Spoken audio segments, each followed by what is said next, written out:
My first day as a barrister. And I just don't know if I'm going to be any good at barristering. Perhaps I can help. Where did you come from? Were you hiding behind that pillar? No. Now, here's my advice. Take these and drink them. But no buts, just drink.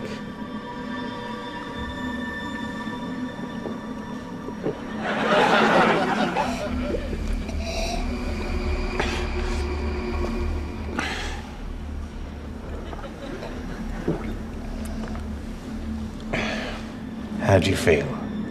actually, I feel rather good. Thanks. I said, thanks. It's all right.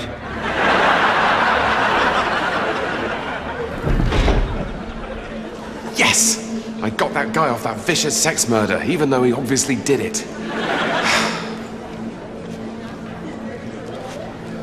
Have you been there the whole time? Yes. Why? Because I'm one of a group of very important people who've been watching you for quite a while.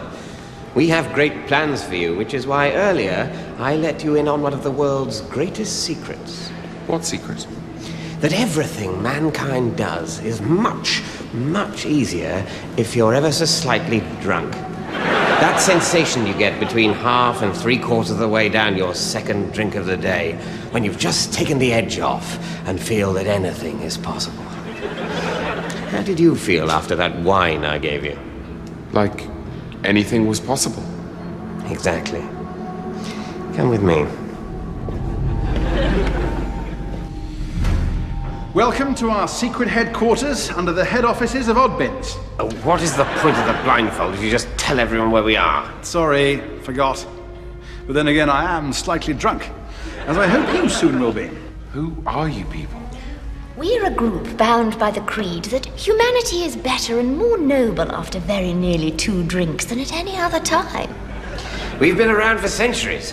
No one knows quite how long, but then it's hard to be precise when you're constantly slightly pissed. Suffice to say that at all major historical events, we've been in the background, gently swaying from side to side. My God. You're the Inebriatti.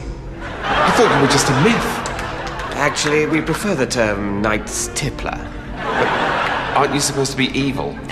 You've been reading too much fiction, young man. We're a force for good, sworn to maintain a level of just enough smashness to make everything feel lovely. But how? Our methods are subtle. I myself have a claret drip.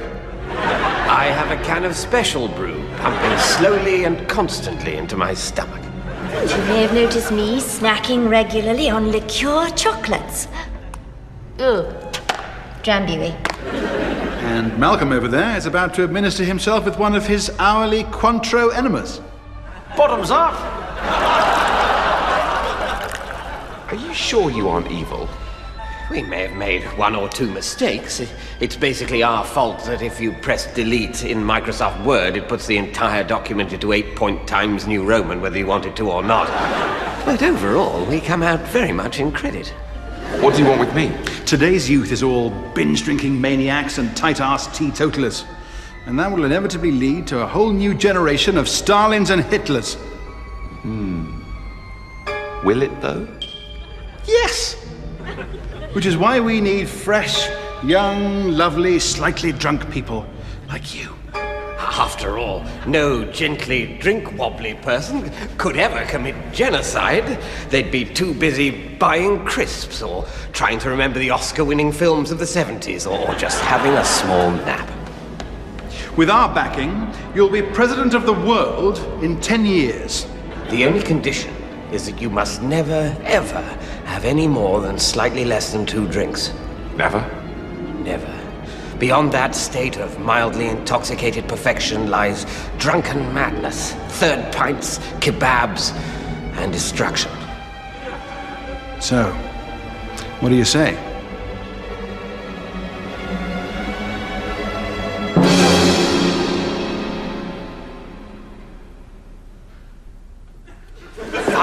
crime has dropped to 0 since you added the equivalent of a glass and a half of rosé per person to the water supply. Who could possibly want to fight after a lovely bit of rosé? Indeed. And the way you averted that Third World War. All I had to do was get a couple of creme de menthes down Ahmadinejad and Bin Laden, and they loosened right up. Your boozy bonhomie has served the world well, like a more effective Ken Clark. We thank you. Well, no. Thank you. Cheers.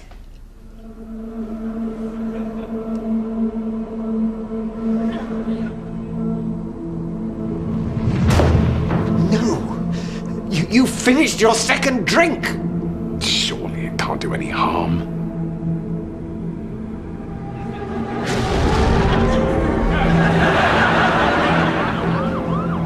Whoops. You know, a man with access to nuclear weapons really should never get a bit fighty. You tit. Might as well get shit-faced now. Yeah.